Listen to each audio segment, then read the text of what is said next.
Hello there, Comic Clan. Welcome to Comics and Across, the greatest YouTubers you've never heard of.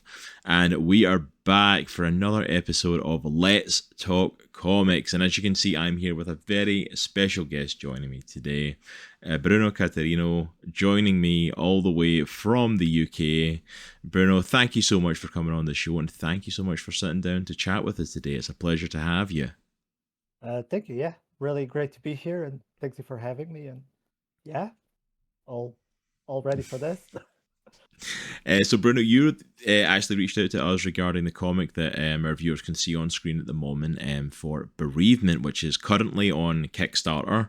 The campaign is currently live and active, so you can see the link below is on our screen, and I'll also put it in the box down below for everyone to go and check out, go and click on it, go and check out the comic for yourself. But we're going to talk a little bit about Bereavement and kind of get into it today. But before we jump into the comic itself, as it is your first time on the show and you're brand new to our Comics and Across universe, I'd love to just get you to let our audience know a little bit about yourself. Tell us a little bit about yourself, where you come from, how you got into comic books, and just how you got started. Yeah, sounds good. Sorry. Yeah. So yeah, I'm Bruno. I'm originally from Portugal. I've been in the UK for 12 years, something like that. But yeah, my I think the thing that I kind of wanted to do was like filmmaking and all of that, but not really a thing in Portugal. You could not get anywhere. So I just studied tech. So I've been a software engineer for since forever. Still am in a way. But yeah, I mean, I used to love comics as a kid. I stopped reading at some point around the 2000s, and it wasn't until recently that I went back to comics. But yeah, I mean, when I first came to the UK, I started. I was still chasing more the film stuff and started writing scripts and for film, for TV. I was not even thinking about comics because, like I said, at the time, I was not really into comics anymore. I kind of had left that a little bit behind.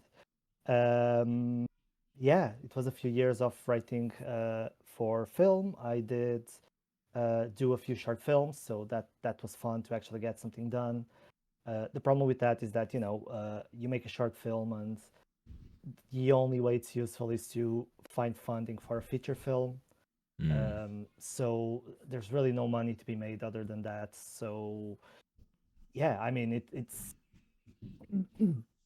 yeah, it's I was it was all this work and you get kind of nowhere. And at some point I attended a convention and met someone that I know you know and you had on the show. So Neil Gibson from Twisted Dark. Mm-hmm. So yeah, he was kind of talking about sorry, um, he was talking about making comics, and I think it was about writing trailer or something like that.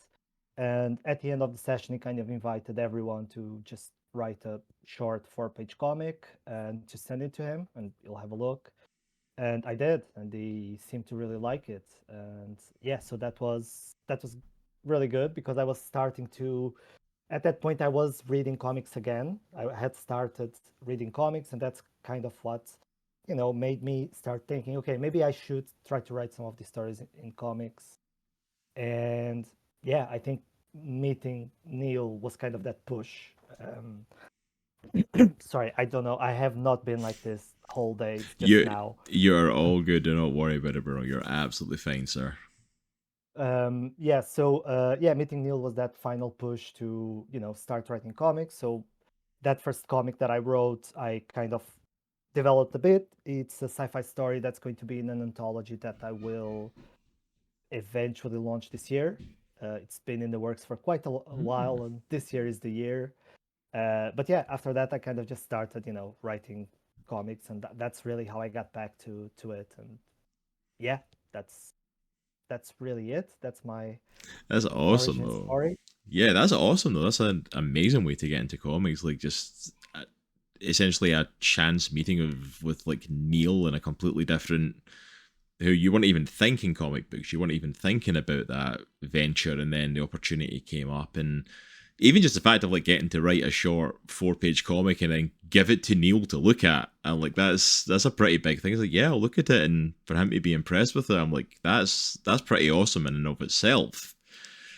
It's like, Yeah, yeah, it really was like a chance encounter, and the coincidences don't stop there because it went further. I mean, I met him on the train for a Comic Con. oh Uh, wow, Several months later, we were kind of just sitting almost next to each other, and I kind of joined him, and I think it was Ben that was with him, so someone who works with him, and he started pitching my story to the other guy, and I was like, oh, he actually remembers it. He oh actually liked wow. it. So yeah, so that was really cool. He was pitching it at a pitch. So yeah, That must have been a heck of a little boost, like months later, to kind of like again by chance run into him, and it's like, and not only does he like is he interacting still and he's talking, but like he remembers you and remembers your story, and is it's so much so that he's telling someone else about it, not just like, oh, I remember you and your story was good, but like, no, he's telling someone else about the story you wrote. I'm like, that's pretty awesome.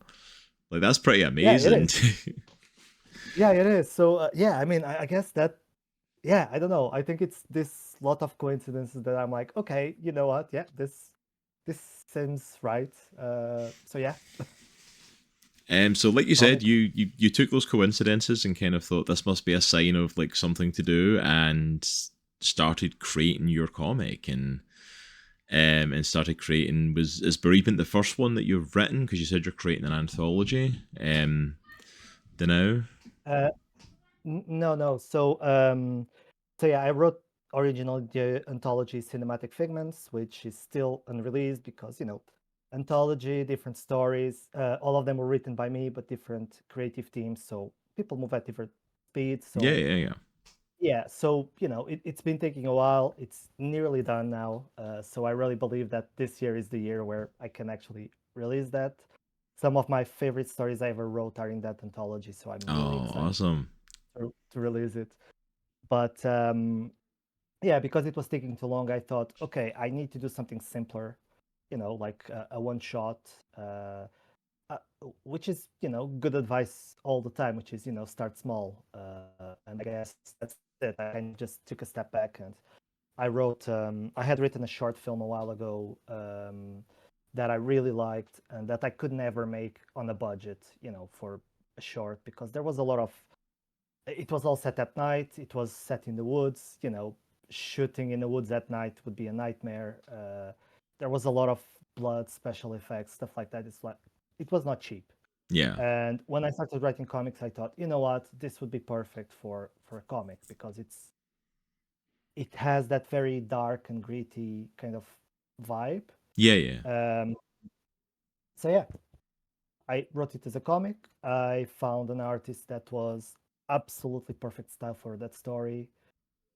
I found an amazing colorist as well. So yeah, and the style of that story is very much like think Sin City, like that black and Mm, white with some colors kind of just popping up, and it worked really well. And I really enjoyed making that comic. That was the first one, and yeah, I kickstarted. I had a second comic after that. That was a bit more urban fantasy.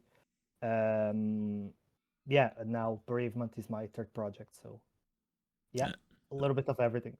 that's awesome, and like, yeah, like you've definitely ventured into quite a few different genres there, and trying a few different styles, and like even like that, you're describing that first comic, and it's like it's the kind of black and white Sin City esque with the dabs of color, which couldn't be further from what we see in Bereavement. It couldn't be a further like art departure. Like, it's like Bereavement's like sci-fi and bright colors and technology and all this, that like completely different sort of world. So like you've just thrown yourself into multiple genres with your work, which is quite amazing, and it's impressive to do. Not everybody can do that. It's like writing for different genres and stuff, and kind of creating different stories. And you've done it well, and I'm very intrigued to check out. I've not read the other stories, obviously, but I'm very intrigued to check them out because that was one thing coming into Bereavement. It was, you kind of knew what you were getting, like on the label with it. It's like it was very much a sci-fi story and stuff, but it's like it goes in directions and is a very different take from, I think, anything else I've read. I Thank you. I would highly say that, like, it's not a comic like you're like, this isn't something I would go into a comic shop and just find on a shelf. It's not like there's like five versions of this story out there. It's a Thank you. it's a very unique take on stuff, and I even found myself like processing this comic like while I was reading it, because it starts off like, you know, like, no major spoilers obviously today. If you want to know what happens in the book, go and back it in Kickstarter. That's one of the whole points of doing this, is to get Kickstarters looked at. Um, but the whole point of it, like, I mean, you say it right on the title, it's bereavement. It's a story about dealing with grief, but the whole start of the story, like, is a processing of, like, someone has died, and it is the fact of, like, their aid is looking at, they feel like they've been murdered, they feel like something has happened to them, and it's like they're researching into it, and he's like going through all the files and stuff, which, no spoilers for it, he's a robot called Leo, and he's researching everything, trying to like get answers, because he's like, this doesn't make sense. And at first, you kind of like, when I'm reading it, it kind of just hits you like, oh yeah, this feels like just like a murder mystery.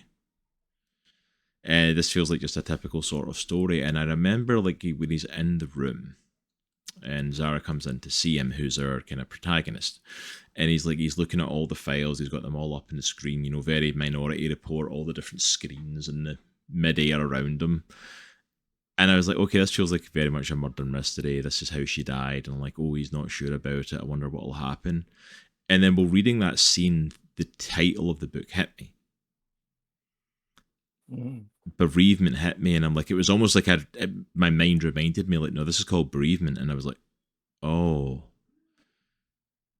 this is how he's processing his grief as well. And I'm like, and you know, I'm not going to go into it. It kind of goes back and forth of like, is there some foul play? Is there not some foul play? And you almost kind of, once that hit though, it was a case of, it almost, I don't want to say it doesn't matter if there was foul play or not. It's like, because, but it was like, that's not the focus. The focus is how we deal with the grief. And that, and like, I feel like such an idiot because like it's the name of the book, but like it blew my mind when that concept hit me. Was like, oh, and like, and going through like, and not to go into too many personal details, but going through a little bit of bereavement and grieving process myself at the moment, it's like, it very much was something I connected with. Was like, oh, and you're saying like, this is how they're dealing with it, and compared to how other people are dealing with this, and like, why is he so angry? Why is he fighting back so much? Why is he pushing back against them all, saying this is just, you know, she just died of an accident or natural means? And people start saying she made mistakes and she was starting to go off the rails, and he starts like fully getting angry at them for saying this. And I'm like, oh, this is such a cool concept to delve into. Like, Thank you. Yeah, I don't think I've seen a comic that really like focuses on the grief in that way before. yeah, it's really great to hear that. Yeah, thank you. I mean, yeah, I'm out of words. I don't deal well with praise. No, and it's No, like, and it's well deserved praise though, because like, the thing is, dealing with the grief and dealing with that, typically most of your stories, it would be, I'm going to deal with their death, and it's like, because I'm going to solve what happened to them. And for so much of it, it's a one shot as well. So it's like, it's, for so much of it, even by the end, it's like, it's still kind of back and forth up to the final pages. And it's like, but it's like, it's a case of like, it's so back and forth on like what happened, of what's important, what's not important. And it's like, whereas any other typical story, it would be, you know, solve the murder. That's how I'm going to get closure. But like, even reading through the book, it's like, I don't know if there's anything to solve. Mm-hmm. or if he's just clutching at straws to like grab onto something. And it's like I'm not going to delve too far into that about what side it ends up on, because it is very ambiguous for most of the one shot. But it was a very intriguing process because of like it reframed the whole comic. It reframed the entire comic, because it's like, oh, maybe there isn't a mystery to solve. Maybe there isn't a secret murder that's happened. Maybe it literally is just a horrific accident, and you just have to deal with it. And it's like, oh, and it almost like in the best way possible. It almost makes you feel that uncomfortable, because I feel like as human beings, as human beings, especially dealing with grief, we want answers. We want there to be a reason. And the honest truth is, as humans, there isn't always a reason for something. It just sometimes is. And I feel like this book amazingly captures that feeling. At least it did when I was reading it. That's what I felt, was like it very much encapsulated that feeling of there could be a reason for this, there also might not be. And just that uneasiness of like having to sit and deal with your grief almost. And I'm like, and I've nothing but praise for it. I have to say kudos for capturing that, because that is not something I've seen captured in comics that often or that well, to be honest. Well, thank you. I mean, yeah, you're leaving me without words, but yeah, I mean, on the the what you were saying about the whole thing of bringing your own personal experience, and I'm sorry that, well, whatever it is that happened made you relate more with the story. I guess that if you go through some things, you probably will relate more. So yeah, I'm really sorry that you can relate with the story in a weird way. But yeah, I guess that's kind of what I wanted to. That's kind of what I wanted to do. Is I like stories that kind of you're bringing your own experience into it, and you are interpreting it through your own mind, through your own prism. The Twilight Zone did this really well, Mm-hmm. and I mean, it's a big reference that I have, because not just the Twilight Zone, everything that Rod Serling wrote had this. Some of his films, even TV films, kind of had this component that you're kind of. It has social commentary, but it's also kind of, I don't know, forcing you to think about questions. It's Mm-hmm. almost, I don't want to say philosophical, because that sounds like very, I don't know, very snob. And but yeah, I think it's that it's not just you see. There's some ideas behind it, that it's not just what you see, and you need to bring your own. You need to bring yourself to the story and Mm-hmm. interpret it. And yeah, I guess the ambiguity is to make you kind of just question those things. And I don't know. I don't know how successful I was. It seems like to you it was, so that's good, great to hear. And yeah, the feedback has been very positive in general. So I think in general, that was achieved. But that is something that I try to do with what I write, is to get to that point where you're not giving all the answers.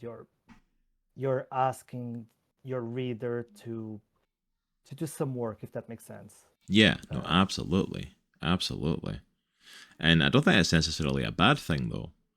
Like, asking the reader to essentially like invest a part of themselves in the story is like, it's, not every, some comics are a case of you'll sit down and it's, turn your mind off, and other comics it's like, no, you actually have to engage with this, and it's going yeah, to push you and make you think. And it's like, in neither way is right or wrong. It's just, it is like, some comics are great for, just switching your mind off. I read tons of comics where it's like I can just get lost in a stupid fantasy world, and it's amazing and it's, fun. And then there's other comics where you're like, oh, that wasn't expecting that, and something hits you. yeah. Um, I actually can't remember what was the comic that I was reading the other day. That it was like that. I was looking for something that I could just switch my mind off, and suddenly I just realized, oh, this is not that kind of comic, but this is actually great. yeah. What was it? I can't remember what it was. I know, I'm looking at my shelf to see if I can identify what it was, but But yeah, I had one experience like that recently. I was really trying to get something that was just fun, and it wasn't just fun. It was really, you Yeah. know, yeah, you need to go with it. And yeah. So having talked about like a little bit about my experience with, bereavement and stuff, like I guess the question for you is like, why write it? What was the inspiration behind it? Why did you feel this is a story I want to put down on paper? I want to make a comic out of this. What was the inspiration? And if it's okay to ask that, especially with a topic like bereavement, of like there's a chance it is a very rough answer to it. No, no, I don't think there actually is like a rough answer to it. I think, I mean, definitely I've been through, that process. Obviously, I've been through, similar processes, nothing that I'm going to say was, too bad, too traumatizing or something. But yeah, I've been through, situations like this. And, but I think it really was, I don't know, the fascination of the idea, and bear in mind that this was written way before AI was a thing, Mm-hmm. but the fascination of an AI feeling emotional, human emotions. I think that that kind of fascinated me, um, and this was originally written for. I don't want to say on commission because it was not like a paid work, but it was someone asked me to write this for them, and I did. We just ultimately couldn't really make it work for that story, and I really liked the story, so I just asked them, "Hey, do you mind if I use it?" They were like, "Yeah, fine. It's your story. Use it." So I just, switched the characters. For example, Zara was not a therapist originally. I just thought that, you know, in this story, it made sense that it would be. So I kind of just switched that up. So there was a lot of changes from the original version, but I don't know. I so yeah, I think it's the original idea really was about there was a debt involved, so that was something that kind of fed that, and I just thought, how would an AI process this, like a real AI, not what we have right now. Yeah. How would the real AI process, the loss of someone they cared about, and how would they, I don't know, handle how does a logical entity deal with something that's illogical? And it's kind of what you were saying earlier of, you're trying to find an explanation, you're getting angry, you're getting all these emotions, and you're trying to find something that makes sense, and sometimes you just don't get an answer. Uh, and yeah, I think that, a good piece of advice in writing is, what is the worst possible character that this situation could happen to? And in Mm-hmm. that case is, an AI who is supposed to be logical.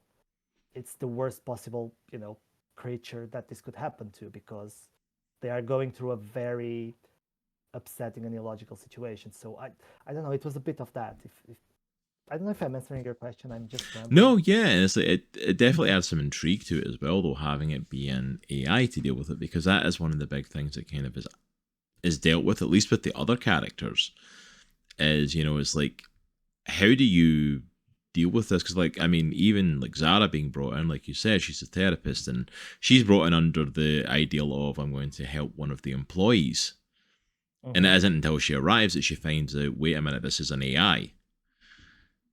Yeah, and I guess for Zara it was more about playing with the expectations of what it means to be human, and uh, I mean,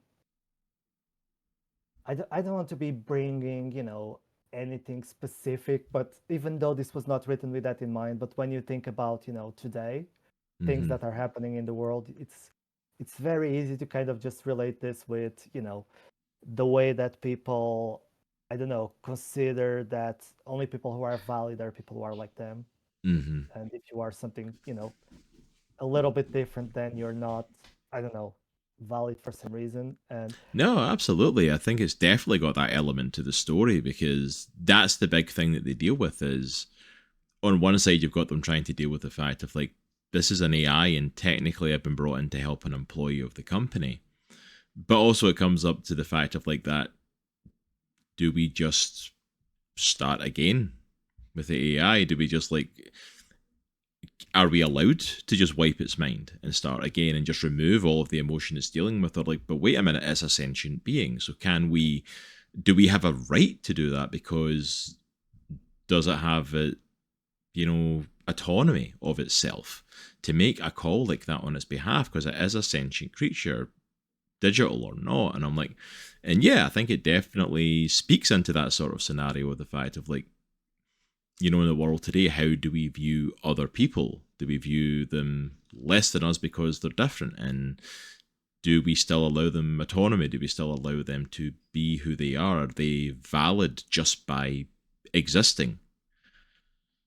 Yeah, and it was not like at least it was not a conscious purposeful thing into Mm-hmm. those themes. But I think that when I analyze the book now, with everything that's going on, I'm like, yeah, this feels very close to what's going on. And yeah, I think the ideas were probably there, maybe not exactly the stuff happening now, but this kind of stuff has been happening since the beginning of time. So it's, yeah.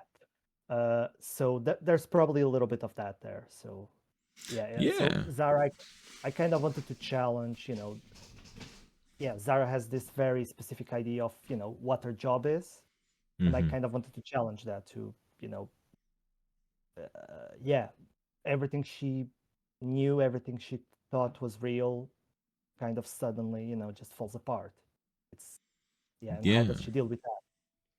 No, absolutely. And I think again it encapsulates that really well. Is it's definitely more of a thinking comic than I expected it to be going in. Like I don't know what I was expecting going in. I didn't know anything about it before I read it. All I knew was the title.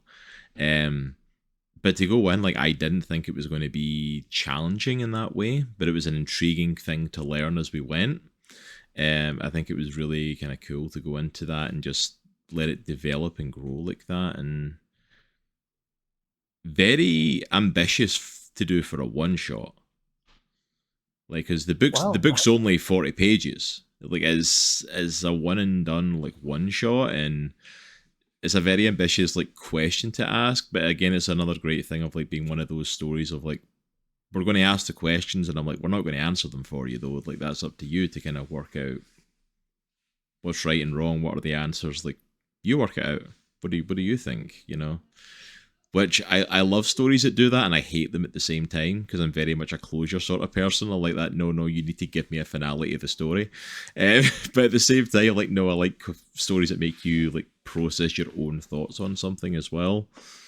Um, Boy, do I have another book for you?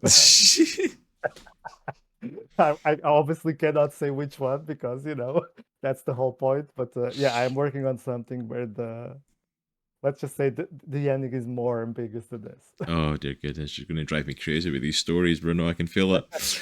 Um, but yeah, so like, and this is like you said as well. This is a one shot, so you've no intention of like returning to this world, exploring it further. It's just like, I know this is the story, and we're leaving it here. Or is this something you would maybe down the line venture back to or explore further? Or I never intended to explore it further. I always intended it as a one shot. But the thing is, the feedback I'm getting from people really is, yeah, it's surprisingly really good. It really is. People are really enjoying it and saying that it's that it's good, and they having the same reaction, which is, well, can you give me a little bit more closure, please? Uh, yeah, it's like because the way the book ends, again, not to give any spoilers for how it ends, but it's like it very much leaves it like it could be either way. Like, if this is like, it kind of gives a like, this is like the period at the end of the sentence. Like, so this could be the finale of it, of the one shot, but it's also a case of like, it's a period at the end of the sentence, but it's not necessarily the end of the book.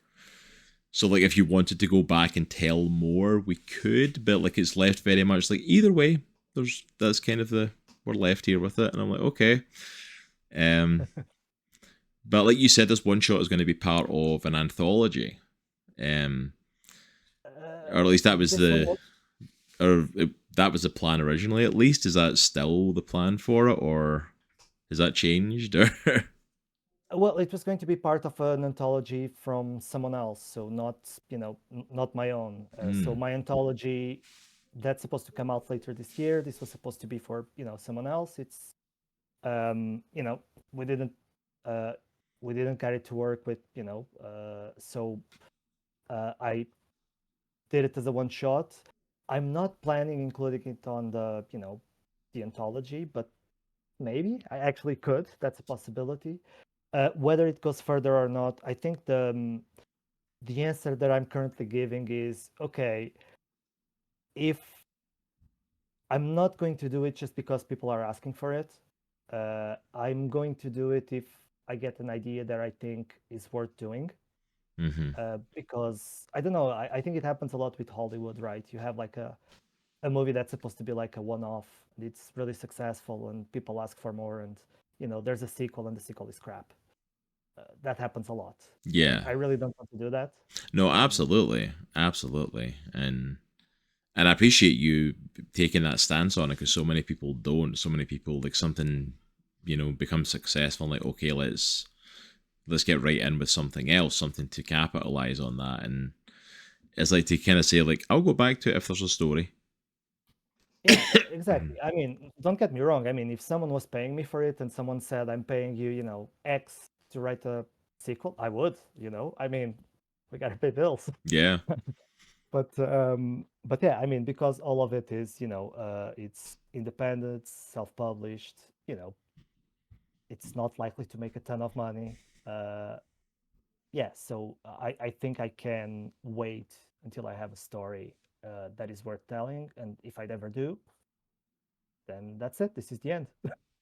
Awesome. And I think that's a great place to be. I think that's a great stance to have on it of not rushing to tell more of the story because the honest truth is, like, it's great as a one shot. It leaves you with where you want to be left in a story like this, thinking and processing and experiencing the emotions that everyone's going through in the book. And I'm like, that's a great place to kind of to wrap it up if that's where it's to be. Yeah, if it makes you uncomfortable in a good way, I think, I think that's good. Oh yeah, Yeah. yeah, absolutely. And I think the book has, you hit the nail on the head with it when it comes to that one. It's like it definitely makes you feel uncomfortable in what you're feeling, but like it's meant to. It's not like oh, I don't want to keep going. It's a you're able to relate it to yourself. If you've gone through any sort of grief, you can kind of relate to what's going on with it. Yeah, I'm glad that, yeah, I'm glad that it came across. Not so much that, well, yeah, it's not great to say that, I'm glad that people relate to it because that usually means that bad stuff happened. But yeah, I'm glad that it mirrors, Yeah. people's experience in some way. Yeah.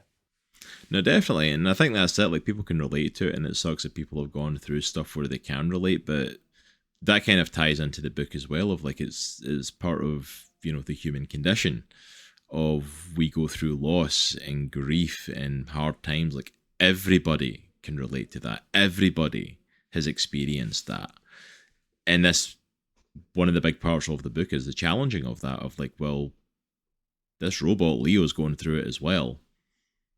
Is he valid for going through it? Is he just grieving, or is he actually onto something that could help solve all this stuff? And it's like, yeah, he's very relatable what he's going through, and I think it's awesome the way you've tapped into it. Are you saying that everybody, absolutely everyone on the planet should read this book? Yeah, absolutely, absolutely. I think we That get that like that's not the- that's the pitch. that's the I'm pitch. Like, kidding. yeah, it's like if you've experienced grief and bereavement and anything like that, then 100% you should be picking up this book because you will relate to what's going on in it. And if it makes enough money, who knows? Maybe that'll encourage Bruno to write more of it, and we might get a sequel for it if it gets enough funding. Thank you for that. There we go. We'll push the Kickstarter. If we get a high enough goal, we'll get a sequel to it. Yeah, exactly. That will be a stretch goal if we get there. There we go. But yeah, so this is on Kickstarter at the moment. But like you said, you've got another book coming out hopefully this year. an anthology. Mhm. Not to veer off too far from Bereavement, but can you tell us a little bit about that? About that anthology? What's wrapped up in that? What kind of stories to expect? Uh, Um, yeah, yeah, absolutely. I mean, yeah, it's called Cinematic Figments. Cinematic is in SC from hmm, sci-fi. Yeah, and it's meant to be like, a book with uh, gorgeous art with like a cinematic vibe. So it's very much. I mean, it's what I mentioned earlier. It's yeah. I started working on film. So a lot of these stories are stories that I wrote originally for, film, the big screen. So I wanted it to feel cinematic in the comic book. So that's basically it. So there's 6 stories, all sorts of different sci-fi from, space travel, AI, some stuff that I cannot tell because it's spoilers, time travel, all sorts of stuff, aliens. So you'll find all of that stuff. There's 6 different creative teams. Um, if you look at the rest of my work, you'll probably find a lot of the same people. So that book, because it was the first one that I started working with, introduced me to a lot of amazing people, and I've been going back to work with them as soon as I can. Uh, yeah, because I had really good experience with everyone. Um, so yeah, what else can I say about that? 2 of those stories, you'll actually get them in digital format for free if you sign up to my newsletter. Mm. So you can get a sneak peek of what's coming. I mean, One like, of those, there's like the perfect reason why we're not signing up for this newsletter. We've got great comics. If we get some of them for free, some of these stories, like, there you go, sign up for it. Why not? yeah, you also get Prey. So my first book, which you can see posters over there, it's the bloody one. So yeah, if you sign up for that, you'll get them for free. You'll get a general idea about what it is, and you'll get to read the first story that I, told you about, the one that I wrote for uh, the 4-page story that I wrote when Neil asked for a story. So it's there, Nice. just a bit expanded. uh, but yeah, so that is one of the books that I have coming in this year. But I have a lot more Awesome. planned for this year. No, that's absolutely great. And I'll grab a hold of the link for the newsletter and stuff, and I'll put that down below as well, along with a lot of Bruno's like social links and stuff for everyone to check out. So you can go ahead and follow this guy because he's well worth checking out on socials and keeping up to date with everything that he's doing. Thank Because you he's so got much. some awesome stuff coming. Um, yeah, like I don't think I really had any more questions about the book at this time. Just because I don't want to go too much more in depth on Bereavement itself, just because I don't want to go into spoiler territory with it. I want people to go and pick it up and check it out itself. But like when your anthology drops, or when any of your other future projects are coming out, I would love to have you back on the show, Bruno, to kind of talk a bit more about those and to go a bit more in depth in that. If you'd be willing to come back, I would absolutely love it. Oh, thank you. Yeah, and I would love to come back. I mean, I don't think the anthology will be the next one. Mm-hmm. I think that it will either be a superhero-y kind of thing, that it's going to be a series. So Mm. it's either going to be the first issue of that, or it's going to be another one shot. Depends which one is finished first.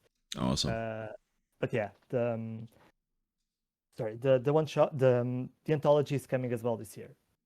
Awesome. Well, I am definitely first in line to go and check out all of these amazing stories, and I would love to have you back on at any point this year to talk about any of these when they drop, and hear about your one shot, your superhero story, or the anthology itself. It would be an absolute pleasure. Was there anything else you wanted to talk about, Bruno, or anything else that you wanted to pitch out to the people, or anything at all? Uh, not really. Just go back to project. I mean, you heard it. I mean, it's the best thing ever. No, I'm kidding.